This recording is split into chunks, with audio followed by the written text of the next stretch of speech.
No vídeo anterior eu mostrei um modelo de controle de temperatura simples, mas que não funcionava muito bem, porque a potência ela só podia assumir dois valores, ou 0 ou 100%, e isso causava algumas oscilações indesejáveis na temperatura da placa. Um modelo melhor de controle deveria permitir a potência variar conforme a necessidade do sistema. Por exemplo, se a temperatura da placa estiver bem próxima à temperatura do controle, a potência deveria ser menor para a temperatura da placa chegar suavemente à temperatura do controle. E se a diferença entre os dois fosse grande, eu deveria permitir a potência ser maior para a placa poder esquentar e alcançar a temperatura do controle. E como é que eu posso escrever um código nesse modelo? Eu poderia escrever assim, ó. Por exemplo, aqui o erro é a diferença de temperatura do controle da placa. Aqui fala exatamente isso. Aí a potência poderia ser uma proporção do erro. Se o erro for grande, a potência seria grande. Se o erro fosse pequeno, a potência seria pequena. Isso daqui, na verdade, é o primeiro componente do controle PID que eu vou falar hoje. Mas antes de falar mais sobre o controle PID, vamos ver se isso aqui funciona. A placa subiu 1 grau e a potência não está aumentando mais que 14. Se eu aumento a temperatura, a potência aumenta. Só que essa potência não é suficiente para fazer a placa esquentar. Por que a potência não está aumentando para fazer a placa esquentar a 45 graus? O que está acontecendo é o seguinte. Vamos começar a falar do controle PID agora. O controle PID ele leva esse nome porque ele é composto por três componentes, o P, o I e o D. O componente P é o que eu mostrei antes, que é a potência proporcional ao erro. E aqui está uma explicação mais detalhada do componente P. Aqui essas primeiras linhas é exatamente o que eu expliquei antes. O P é uma constante Kp vezes o erro.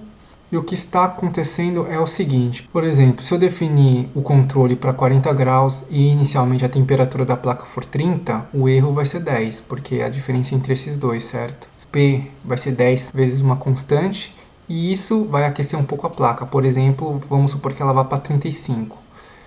No 35 o erro vai ser 5, a potência vai ser 5, isso vai esquentar um pouco a placa que vai para 37 e assim por diante. Só que vai chegar um momento que o componente P ele vai estabilizar em 3 e a temperatura também vai estabilizar num valor abaixo do que eu determinei. Porque essa energia que o componente P está fornecendo, a placa está perdendo para o ambiente. E por causa disso, ela nunca vai atingir essa temperatura, não importa quão grande seja esse Kp. E aqui está uma demonstração gráfica disso. A temperatura da placa ela vai subir e vai chegar uma hora que ela não vai subir mais.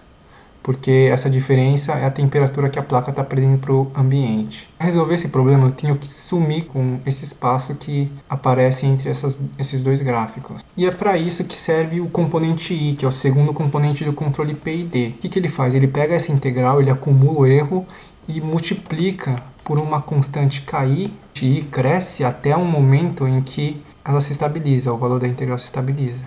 Parece um conceito meio complexo de transformar em linguagem de programação, mas na verdade é bem simples. A integral não é nada mais que essa área, e essa área é a soma dos erros. Então, essa integral aqui que parece ser difícil de traduzir em linguagem de programação, na verdade é bem simples, é só somar os erros, a somatória dos erros. E uma hora, quando estiver estável, o erro mais recente vai ser igual a 0. Bom, eu já expliquei o componente P e o componente I. O componente D é o quê?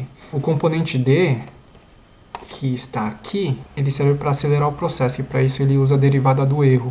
Aqui no primeiro gráfico a gente vê o controle PID sem a componente D. O que acontece? Ela demora um pouco mais para atingir a temperatura alvo. Se você coloca um componente D e regula ela direitinho, a temperatura ela atinge a temperatura alvo de forma mais rápida. Se você implementar um controle PID sem o componente D, ele funciona, só que só um pouco mais devagar. E se eu demonstrar esse exemplo no mesmo gráfico que eu usei no vídeo passado, fica desse jeito. Aqui eu defini a temperatura para 32, aqui a potência da placa e aqui a temperatura da placa. A gente está vendo que ele ultrapassou um pouquinho de 33, por isso a potência está caindo. A potência vai caindo para tentar reduzir a temperatura da placa. Assim que a temperatura atinge 32, a potência mantém constante aqui. Bom pessoal, esse foi o vídeo do controle PID. Mais uma vez, obrigado por assistirem o vídeo. Espero que vocês tenham gostado e até a próxima.